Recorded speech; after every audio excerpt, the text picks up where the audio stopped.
Hey there, Wargamers, Justin the Arm Painter here from Death Ray Designs, and you guys are tuned in for my 10th video blog. And yeah, I got the episode number right this week, whereas last week I was a little bit confused.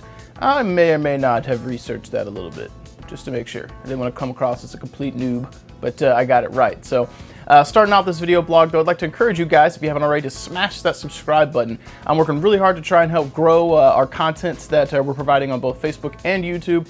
And one of the ways that we can continue to grow is to make sure you guys enjoy what you're watching. And if you enjoy it, smash the subscribe button so that you will be notified and can come back and consume the content later. As with all the content we put out, we really want to encourage you guys to interact with us, leave feedback, what we can do to get better, what we've got wrong, things like that. So our desire to improve is very serious, and we take what you say and all your critiques very serious as well. So, but with that being said, let's jump right into what I've been doing this week. So first of all, for all you guys from Twitchland, I'd like to apologize for missing Tuesday's live stream. To be honest with you, the previous weekend was not my best weekend. I had some things come up with one of our local players, and it just really put me into a funk. And I am essentially mostly okay after the interactions there, but it just kind of hit me hard, and sometimes those things do. And when it came time for streaming on Tuesday, the mental demons were getting to me, you know, and it just... Normally when I'm on stream, I try and, you know, bolster you guys, encourage you to paint, and really be a beacon of positivity, because I know what it's like to be down and let those demons take control. Rather than get on there and interact with you guys and try and use it as an outlet for myself and get some art done, I kind of withdrew. So I would like to apologize for not making it to my normal stream schedule. I did continue painting all day on Tuesday, though, and I will show you guys in a moment what I was working on. But again, I want to apologize for that. So some of the stuff that we're continuing to work on, though, this week, we're pushing ever forward and releasing our Riddles Reach Infinity terrain.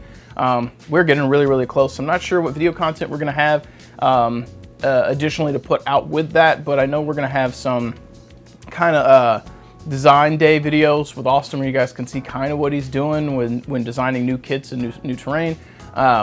And we're also going to have a couple of Infinity battle reports, at least 2, maybe 3, depends on how the third one turned out.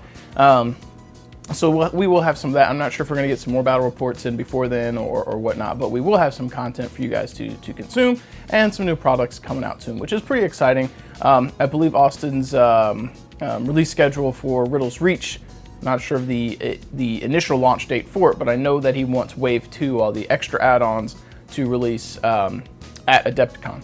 You know, it'll be at Adepticon first, get it first here. So that means between now and the end of March, Riddles Reach should be out, which probably means sooner rather than later if you want Wave 2 to be available at Adepticon. So if you guys are into Infinity or just want to get some really cool terrain for your tabletops, make sure you guys are following us on Facebook and YouTube and all that jazz, because you guys will get to see when that terrain releases. So but with that being said, let's go ahead and flip our chair around, and I will show you guys what I got worked on this week models-wise, and let you kind of know what I'm going to be working on in the near future.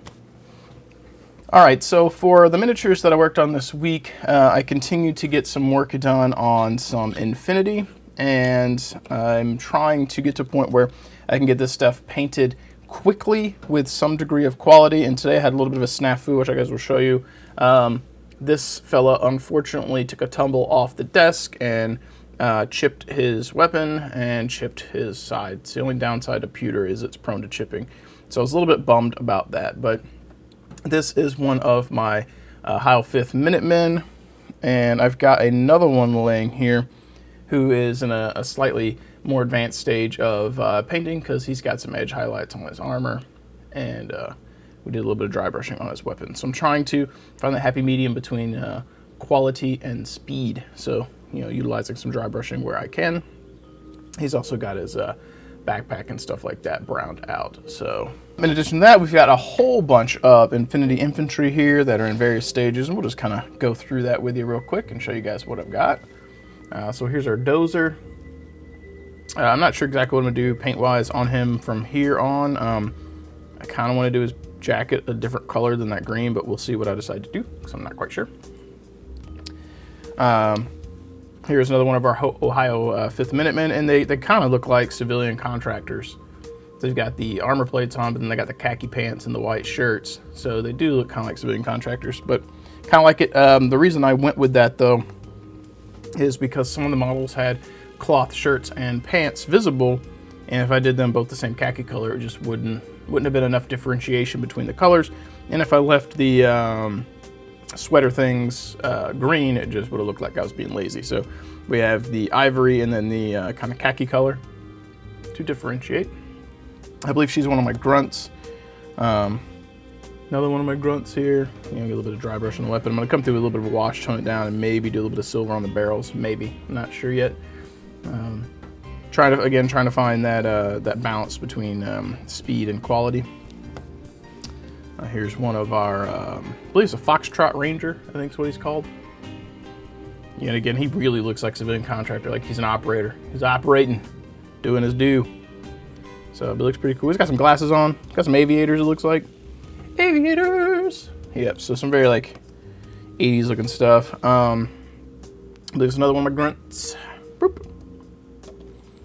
We've got a Spetsnaz Sniper, which won't be in my initial list, but he will be usable by my forces at some point, so kind of got some base coats on him. Again, I'm not sure, just like the Dozer with him, I'm not sure if I want to follow the same paint scheme or keep the green and then maybe do his pants and some other things, different colors, just to differentiate in the army. So we'll see what I decide I want to do. We've got the Unknown Ranger, who looks a lot like Captain America, sort of. So kind of cool looking. I'm digging him. Really like that shield. It's pretty cool. Points wise in Infinity, I think you play 300 points as the normal standard, and this guy's like 50. He's a big investment. So let's see, another one of our ooh, she might be a Minuteman. I'm not sure. I know she's got a combat shotgun. I know that. She might be a grunt because I feel like I have another combat shotgun. Maybe I don't. Oh well. Here we go, another Chica. Same thing. Getting the colors down. This is the pilot for the, or chick that goes with the motorcycle here, the Maverick, I believe is what it's called. Yep. Boop, boop, boop. So we got that. Flamethrower dude, which I believe this is, he might be a Marauder. Yeah, because I believe the Ohio look a little bit different, so he might be a Marauder.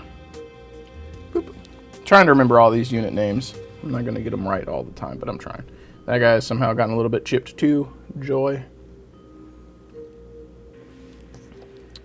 We've got this chick. I think her name's Rosie Marie or something like that. But yeah, so we've got a little bit of black on black stuff on her now. We'll dry brush it and get a little bit of a gray on there. Maybe silver. I don't know. Infinity's got a very different aesthetic, so I'm thinking I might just go with the dry brush with gray. Another one of our Ohio 5th with our rocket launcher. Pew, pew, pew. I believe this is a grunt. I mean, they all kind of look the same, you know. Roger Van Zant with his Axe of Doom. And we've got a Druze chick that I can't actually use officially, but we're going to proxy her as some like Spec Ops specialist or something for Infinity. When I was reading on the forums, a lot of the posts said that it's very common for USAriadna to proxy this chick as something else. So I thought, hey, that might be kind of cool. So we'll see what happens. We've got an Antipode. Not much to see here. Just got the green down on his clothy bits. But I think he's going to be gray, similar to my Dark Angel's armor. Going to have a gray color. We've got Dwayne The Rock Johnson, or as Daft from Discord, or well, Discord and from Facebook says, Dwayne The Rust Johnson. Who's looking kind of cool. He's not on my top priority to get painted because he's not in my initial list. He looks cool, but I'd rather feel, you know, robot-looking bros. But he's kind of cool. I really enjoyed or like how the fades came out on the colors, the green. I thought that was pretty cool. So we got that. We got you know, PG-13 comments coming here. We've got what was it? Somebody from Twitch Lane, it might have been Daft, said this is R2FU, which is pretty funny. And then it might have been me that said this is C3P Suck It, which is so bad, but it's very funny that they have these trolly kind of Star Wars-y nicknames. So I probably won't be saying those to anyone when I play with them because it seems slightly insulting, but it is a trolly thing to name those. So to wrap up what we've got for Infinity here, we've got 2 blackjacks. And I really like how these looked. It's some of my favorite models from the Infinity stuff that I've purchased. And I got to get in here and do all the other colors, so it's going to be a lot of blacks and silvers, stuff like that. So they should be looking really cool once they're done. And we've got one more here. Yep. I really like them. They look super cool. So I'm really excited to get them painted and based and maybe try and get a game in. So we'll see how they go. Not expecting anything super spectacular from them, but you never know. Maybe they'll surprise me with their performance. We'll see. Or maybe my dice rolls will just be good for once. That would be very nice indeed. All right, so that's kind of the Infinity that I've got going on right now. I got a whole bunch of infantry over here. We've got our Antipode fellas, the Maverick chick that I'm not super excited about, the 2 robots that I am pretty excited about, and the 2 blackjacks. So moving forward, once these are done, hopefully I'll have some cool basing from Death Ray Designs on them. Hopefully we'll be getting some more Infinity battle reports out there for you. But for all you guys who are more interested in 40K rather than Infinity, I will have 2 comments for you. First, I would encourage you to be open-minded to different games and trying those, or at least, you know, perusing them and viewing them. From what I've been exposed to, Infinity can be a very not very one-sided type of game. It can flip. There's a word for that, and I forget what it is. But spur of the moment, you know, dice rolls can get you, and the tides of the momentum of the game can shift. Versus in 40K, sometimes if I want to say sometimes, there can be landslide situations where you really can't dig yourself back out. In Infinity, it's not the case. You're also always engaged when your opponent's playing on their turn and vice versa.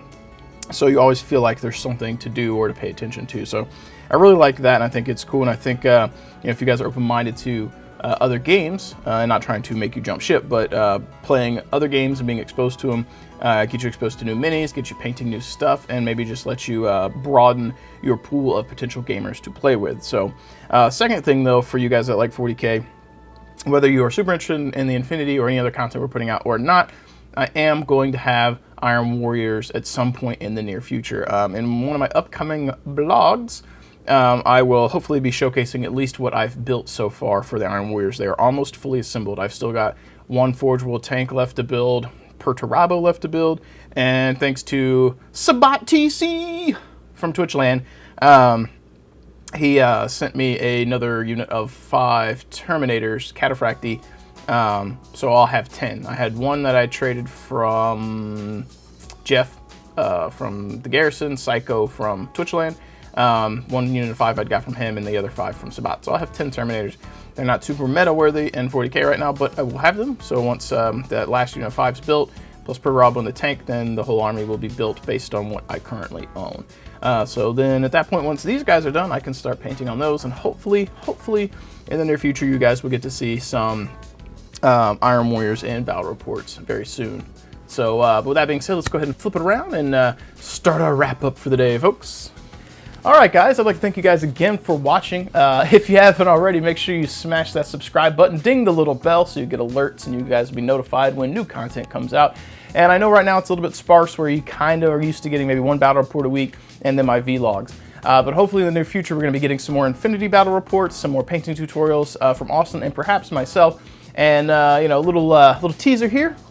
The third thing, Austin has been building Genestealer Cult. He already had a little bit for Kill Team, but he's got a full army now that he's building. Hopefully going to have painted sometime soon, which means we may have some additional battle reports coming out and some new armies and new faces. I also believe that Adam from Death Ray Designs also has his 1,000 Suns that he has been finishing up, and I think he's got somewhere between 1,000 to 2,000 points that are painted and ready to go, in addition to demons, and he's working on Tyranids that are in roughly the 1,000 to 2,000 point range as well. So hopefully we'll get some new faces in here soon and some new armies, and then once my Iron Warriors are prepped for the tabletop, we'll get to see that. And you guys will get to see me roll bad dice some more and try a new army. Never thought I would be playing the bad guys, but Or are they really bad? It might be a matter of perspective, because sometimes the Imperium is not super good. Let's be honest. Let's be honest.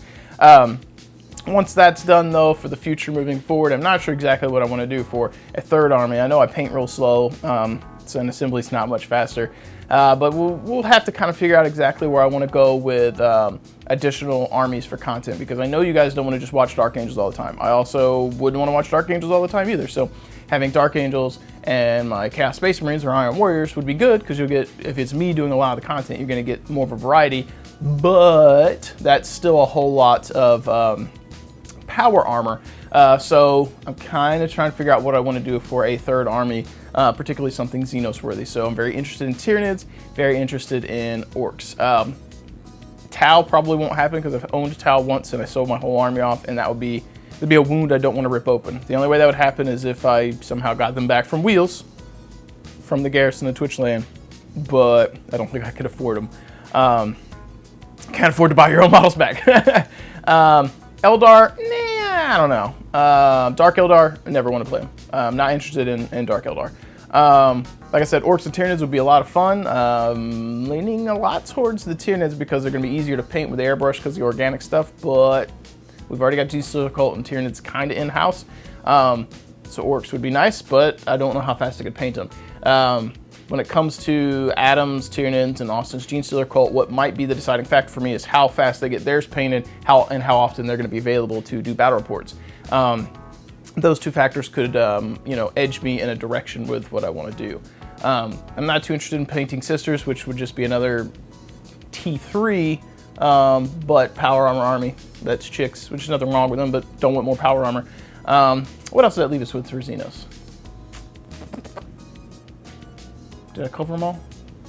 If I missed anything, let me know. I think I got them. So, but yeah, we'll hopefully have some new things coming up in the future, and hopefully we'll have some new new content, new battle reports, new tutorials and stuff as well. So, with that being said, again, I'd like to thank you guys for watching. If you'd like to support what I'm doing over here, or support the business, or just get some cool terrain and cool products, head on over to deathrodesigns.com.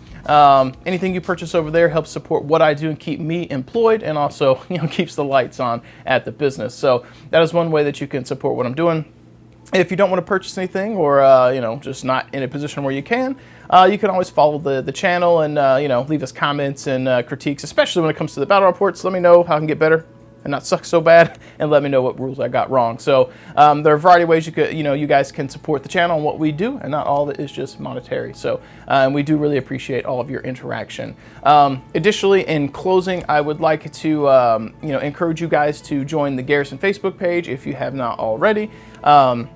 That is where you guys can kind of congregate with each other and with myself, Austin, Adam, and anyone else from Death Row Designs that may pop up in videos from time to time. You'll be able to interact with all of us and each other. And it's a place where you can kind of showcase your minis, ask questions, get rules advice, or just socialize and have a good time. I would like to get to a point where I'm showcasing more of your models once a week during my video blog series, but we didn't have a whole lot of posts this week, so hopefully if I put this out there as a call to arms, a call to action for you guys from the Garrison, or any of you guys out there that want to showcase your minis, maybe you'll join. Hopefully you guys will take that encouragement and that call to action, and you guys will post some more photos of your battle reports and your miniatures from the time this airs and until the next one I film. So hopefully I'll be able to grab some of you guys' images and showcase what you're doing and give you guys a little bit of a spotlight, so it's not just my face and my minis and me rambling all the time in these video blogs. So with that being said, guys, I'd like to thank you for like the 3rd or 100th time this video, for hanging out with me today and watching our video blogs and continue to support us. I really do appreciate it. And I'd like to encourage you guys to leave the world a better place than you found it, both literally, figuratively, and in every aspect of your life. That's a good philosophy to live by, and also something that really does apply well to the wargaming world. Make sure the people you interact with have a good time. Make sure you have a good time and a good feeling about it too. Be the hobby community that you want to be a part of. With that being said, as always, happy wargaming, folks.